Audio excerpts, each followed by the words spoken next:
Hello everyone, now I will continue page number 87। यहाँ पे एक पिक्चर दी गई है जिसमें एक बॉय पढ़ रहा है। तो पढ़ना और पढ़ना, तो यानी पढ़ना, पढ़ना पे हम टिक करेंगे। बूढ़ा और बूढ़ा, तो बूढ़ा ये वाला राइट है, तो यहाँ पे आप टिक करेंगे। नेक्स्ट है मूल्य परक प्रश्न। मूल्य परक प्रश्न ये जो है सिर्फ मैं ओरल डिस्कशन कर रही हूँ, इसे आपको कहीं पे भी लिखना नहीं है। सिर्फ आपको न्यू वर्ड्स और मौखिक क्वेश्चन आंसर, और अगर कुछ वर्कशीट होती है तो वो सब आपको नोटबुक में लिखना होता है। बाकी इसके अलावा जो बोला जाए वही आपको नोटबुक में लिखना है। तो ये सिर्फ ओरल डिस्कशन है। यदि कोई आपको एक कमरे में बंद कर दे और वे सारी चीज़ें भी दे जो आपको अच्छी लगती हैं, तो क्या आप बहुत देर तक उस कमरे में रह पाएंगे? नहीं। इसका आंसर क्या होगा? नहीं। अगर कोई हमें कमरे में बंद कर दे बहुत देर तक और हमें हमारी पसंद की चीज़ें दे दे, तो हमें थोड़ी देर तो उन चीज़ों के साथ खेलना या उसको खाना या उसको उसके साथ एंजॉय करना अच्छा लगेगा, लेकिन बहुत देर तक हम उस कमरे में नहीं रह सकते। हमें निकल के बाहर थोड़ा घूमने को चाहिए, यानी आज़ाद होने को चाहिए। तो इसीलिए अगर कोई हमें कमरे में कितनी भी अच्छी चीज़ें ला कर दे दे, हम उस कमरे में ज़्यादा देर तक, ज़्यादा समय तक नहीं रह सकते, क्योंकि किसी को भी ज़्यादा देर तक बंद जगह पे नहीं रखा जा सकता है। ठीक है। सेकंड है, यदि आपको कोई पक्षी पिंजरे में बंद दिखाई दे तो आप क्या करेंगे?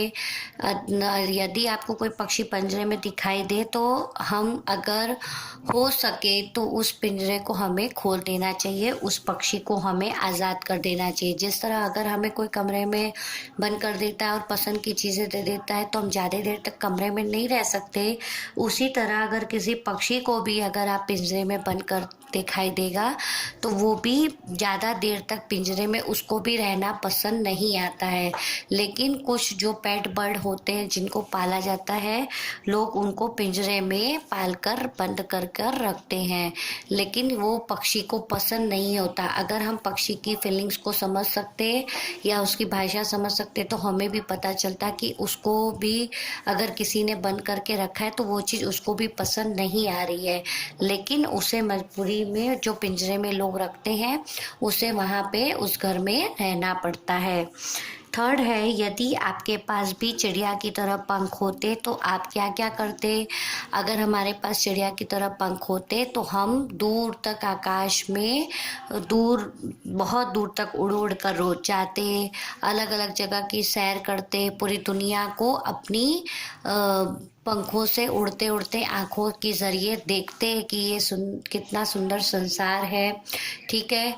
जहाँ मन आता वहाँ उड़ते, जहाँ मन आता वहाँ बैठते, फल खाते, यहाँ वहाँ घूमते, पर्वत घाटियाँ सब जगह उड़ते उड़ते हम देखते। ओके। नेक्स्ट है कुछ करने की बात। ये आपको कहीं पे भी करना नहीं है। ये भी अपनी स्क्रैप फाइल में किन्हीं 5 पक्षियों के चित्र चिपकाइए और उनके बारे में 2-2 वाक्य लिखिए।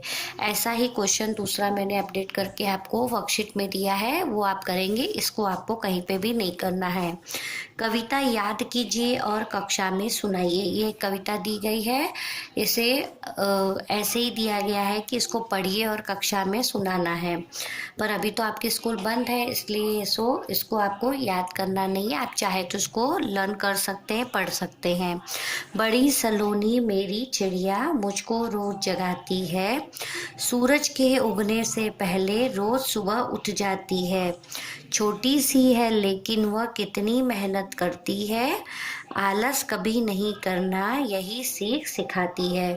ये जो गर्ल है वो बोल रही है कि मेरी चिड़िया बहुत ही समझदार है, वो रोज़ सुबह मुझको जगाती है। कब? जब सूरज उगता नहीं है उसके पहले ही वो उठ जाती है रोज़ सुबह।